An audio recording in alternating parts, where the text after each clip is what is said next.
Olá, alunos, tudo bem? Hoje nós vamos começar nossas aulas à distância e nosso tema de hoje são os impactos ambientais.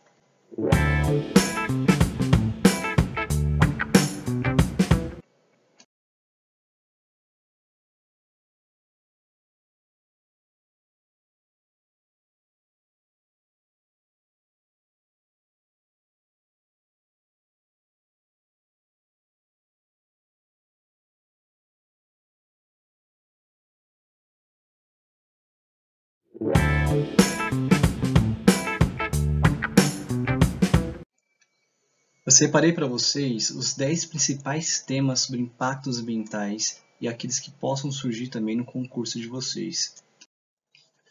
O primeiro impacto ambiental que temos que falar é sobre o efeito estufa. O efeito estufa ele é um fenômeno natural e sem ele nós não teríamos a vida humana, pois ele justamente tem a função de manter a temperatura adequada da Terra. Agora nós vamos ver como que ocorre o efeito estufa. O Sol, ao emitir sua energia pelo espaço em direção à Terra, uma parte da sua energia, conforme essa seta, indica que essa energia é refletida de volta para o espaço. Essa energia refletida representa 30% da energia que a Terra absorveria. Os demais 70% da energia chegam então à superfície da Terra, sendo absorvidos pela superfície terrestre ou pelos oceanos. Essa energia que foi absorvida, ela aquece a Terra, fazendo com que a Terra fique com temperaturas agradáveis para a vivência humana. Conforme o número 6 mostra, se não fosse o calor retido pelo efeito estufa, o planeta teria temperaturas de 18 graus negativos, chegando a congelar. E qual que é o problema do efeito estufa? Bom, o ser humano ele acaba agravando o efeito estufa, ou seja, ele agrava justamente esse calor retido aqui na Terra. Através do quê? Através justamente da poluição na atmosfera, seja pelas indústrias, seja pelos carros e entre outras milhares de formas que acabam justamente aumentando o que a gente chama de gases do efeito estufa. Portanto, o problema é que o ser humano agrava a situação ao aumentar a emissão dos gases do efeito estufa. E esses gases do efeito estufa, que justamente vêm boa parte, seja pelas fontes energéticas, pela queima do petróleo e carvão mineral, ou seja, justamente pela indústria ou pela agropecuária. Os gases do efeito estufa, então, impedem a dispersão total da radiação solar. Portanto, quanto mais gás de efeito estufa, maior absorção e maior concentração, o que isso gera, então, um aumento da temperatura. E quais são os gases do efeito estufa? Temos o dióxido de carbono, o óxido nitroso, hidrofluorocarbonetos, gás metano, hexafluoreto de enxofre e perfluorocarbonos. E quais são as consequências do efeito estufa? Temos o aquecimento global, que é a principal teoria na ciência, em que as médias anuais da Terra vão subir. E isso seria uma forma negativa de várias contribuições. Esse aquecimento faria então o que nós chamamos de mudanças climáticas. Segundo essa teoria, haveria então uma diminuição da chuva e o aumento da seca, isso causado pelo aumento da temperatura da Terra.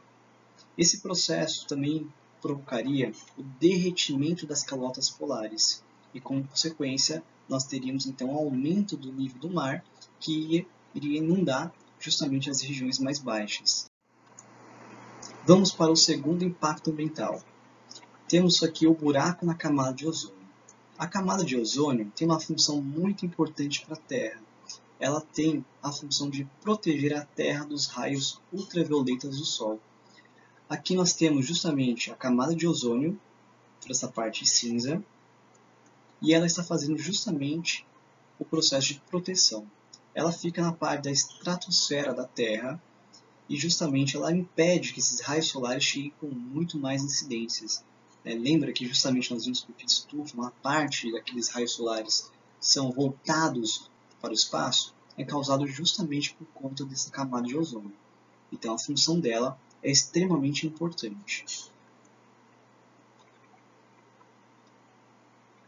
O grande problema é que há um processo de dispersão desse ozônio por conta de uma reação química de produtos que, a princípio, tinham clorofluorcarbonetos, mas outros produtos também causam esse aumento da camada de ozônio.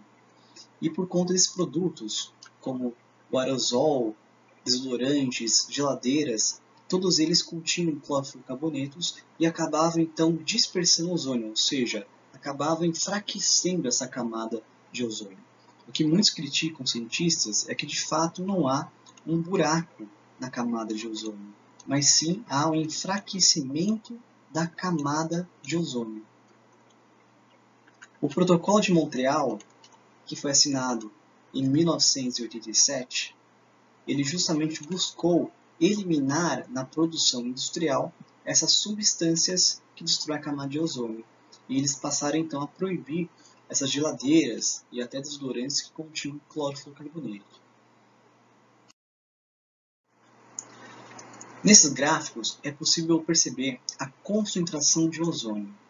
Quanto mais vermelho for a região, maior a quantidade de concentração de ozônio, ou seja, maior proteção e maior filtragem desses raios solares. Repare que na região do Polo Sul, nós temos essa região que está mais próxima à cor azul, que justamente indica que é uma concentração mediana. Se observarmos ao longo do tempo, nós reparamos que essa concentração de ozônio está ficando cada vez mais enfraquecida. Está ficando uma cor meio azul e meio roxa, que justamente indica que essa concentração de ozônio está reduzindo. Portanto, está possibilitando que a Terra absorva muito mais os raios ultravioletas, o que pode ocorrer muito câncer, cataratas e entre outros problemas físicos de saúde são possíveis. Então, embora houve o Protocolo de Montreal que impediu ainda muitos produtos químicos e outras reações químicas que muitas vezes acabam ocorrendo então o processo da quebra de ozônio e seu enfraquecimento. Tanto o efeito estufa quanto o buraco na camada de ozônio acabam fortalecendo a teoria do aquecimento global. Segundo essa teoria, há um aumento das médias anuais de temperatura. E segundo essa teoria, essas médias vão aumentar cada vez mais. Segundo os dados, em 100 anos, aumentamos 5 graus de temperatura em uma certa época.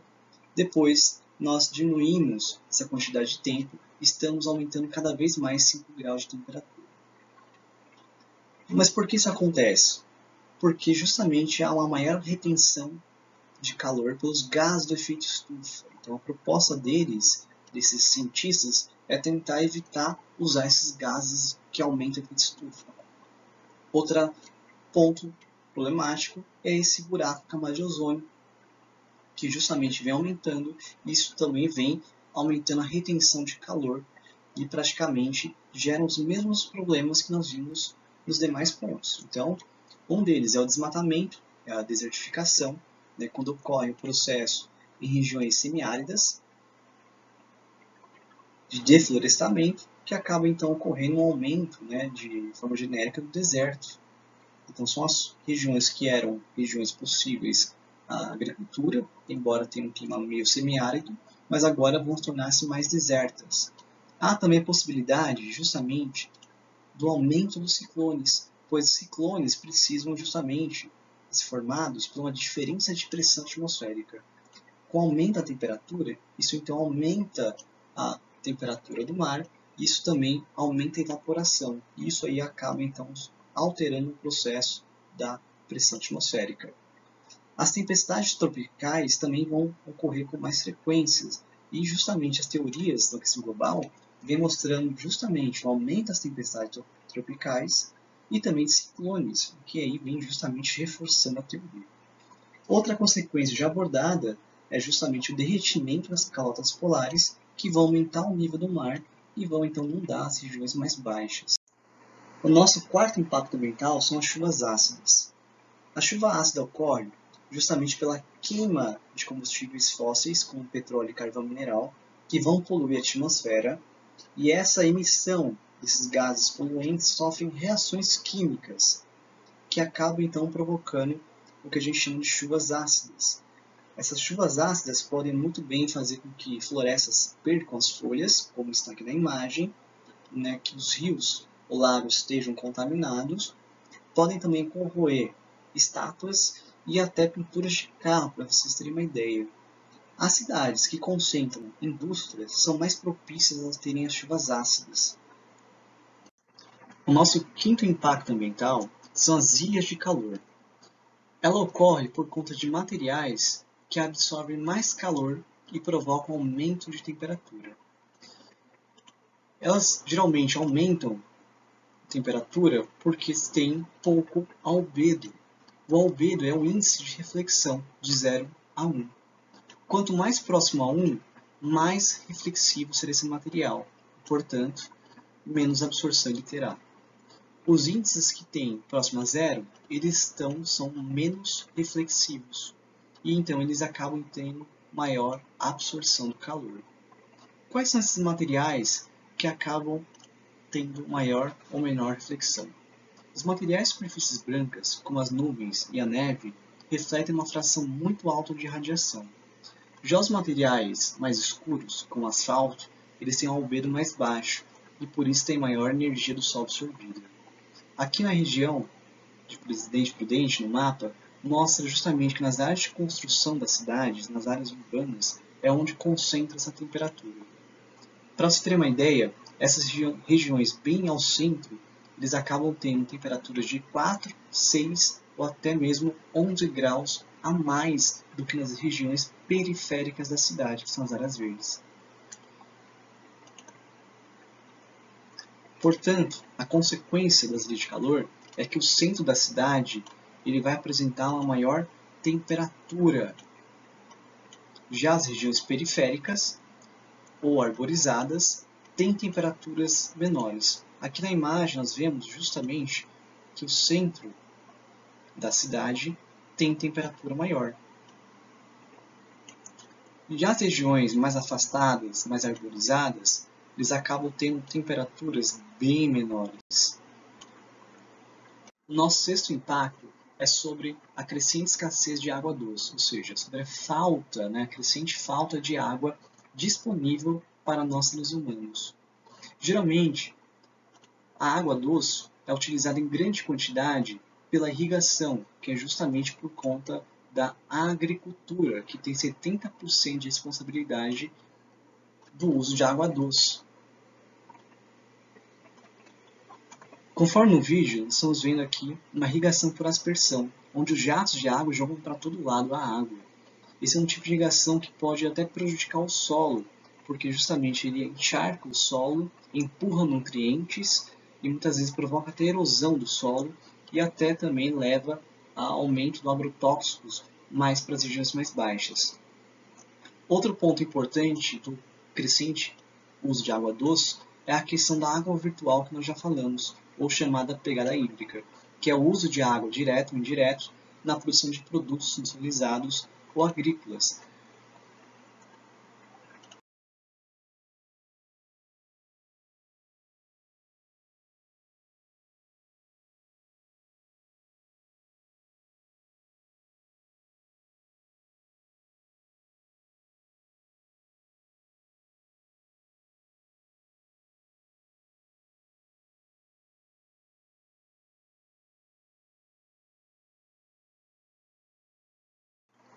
Já é uma realidade o que nós chamamos de conflito pela água, e justamente alguns países, como o caso de Israel, e aí a questão da Palestina e outros países, acabam justamente tendo um problema central pela concentração de água.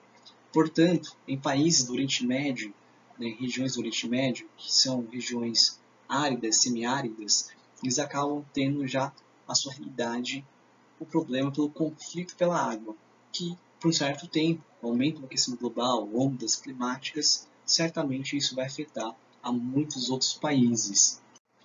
Conforme falado, região do Oriente Médio, Turquia, Arábia Saudita, Afeganistão, Índia, são regiões onde já existe a preocupação com relação da falta de água.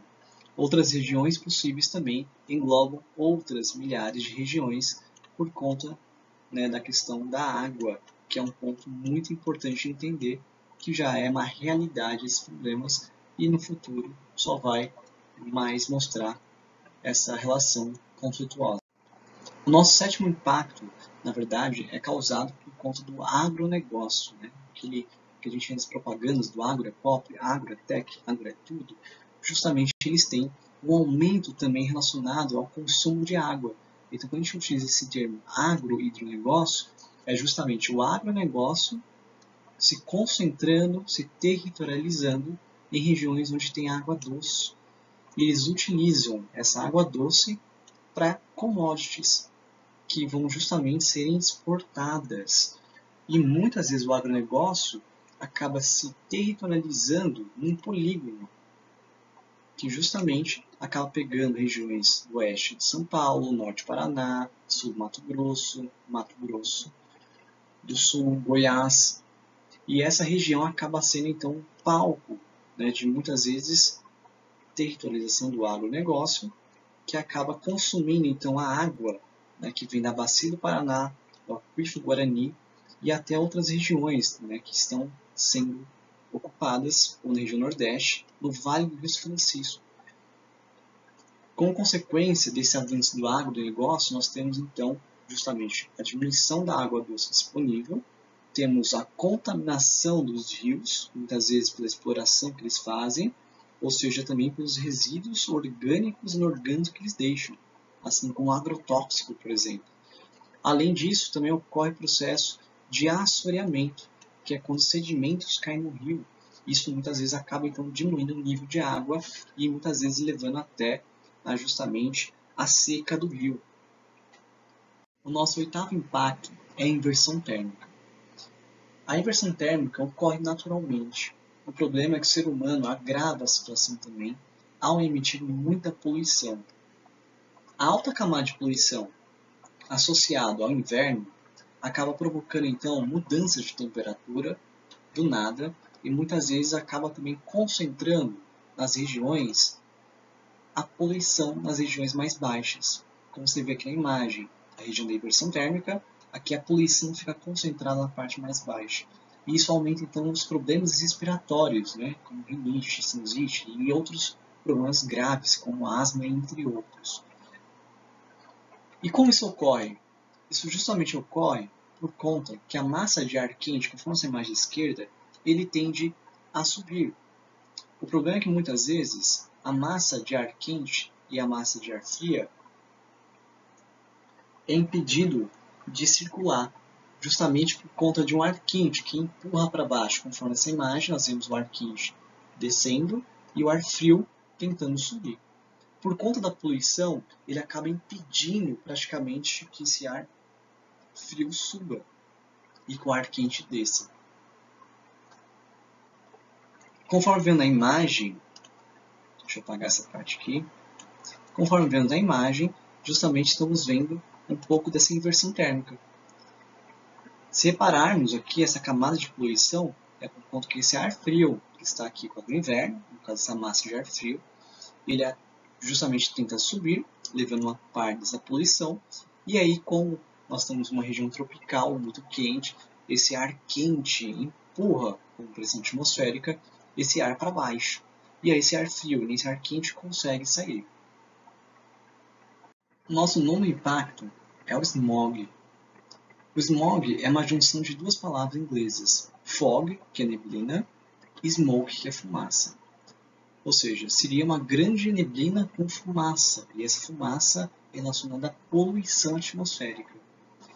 Aqui nós temos justamente neblina, mais dióxido de enxofre, mais dióxido de nitrogênio, que são justamente emitidos seja pela indústria, seja pela parte urbana, que vem com outras partículas de poluentes gasosos, e também relacionada à fotoquímica, ou seja, a reação química com a luz solar. Todos esses processos acabam ocorrendo uma reação química que aumenta, então, essa poluição atmosférica. Ele também está junto com a inversão térmica, tá? Então isso seria em grande proporção uma inversão térmica, pois a imagem que fica como essa. Na China, o smog cobrindo praticamente todo mundo, e aí muitas pessoas acabam tendo gravíssimos problemas respiratórios. Regiões como a China, que é extremamente industrial, é muito comum ocorrer grandes processos de smog no seu país, por conta da grande concentração de indústrias. O nosso 10º impacto é o lixo e a poluição oceânica. Isso decorre justamente pelo aumento do consumo de produtos descartáveis. Lembrando que os países desenvolvidos e os países subdesenvolvidos têm diferenças na sua forma de consumo. Geralmente, os países desenvolvidos são aqueles que consomem muito mais os resíduos. Lembrando a imagem que mostra a quantidade de planetas que cada região teria caso consumisse dessa forma. A América do Norte, líder dos Estados Unidos, precisaria de 5 mundos praticamente para que todo mundo consumisse da mesma forma que a sua. Já a África é uma região que, na verdade, precisa de um planeta inteiro se todo mundo fosse consumir como realmente faz o continente. Bom, outras questões são relações aos resíduos sólidos, né? O que fazer com aqueles produtos que são descartáveis, mas não são recicláveis? Para onde vão esses lixos? Que aí fica a questão dos lixões, aterros sanitários e entre outras milhares de coisas. Lembrando que muita coisa demora muito tempo para acabar justamente se deteriorando. E por fim, vamos lembrar do impacto que tem o lixo quando muitas vezes chega no oceano, pois não há o que fazer muitas vezes e é descartado de forma não proposital e às vezes proposital no oceano. Lembrar que muito do ecossistema marinho acaba sendo muitas vezes tendo consequências gravíssimas com esses processos, né? E aí, justamente, nós encerramos nossa aula com esses 10 impactos ambientais, mas lembrando que existem outros milhares de impactos ambientais que ocorrem que são extremamente muito importantes. Esses outros temas de impactos ambientais nós abordaremos em outros momentos da aula nossa, quando houver a oportunidade. Bom, até mais e bons estudos!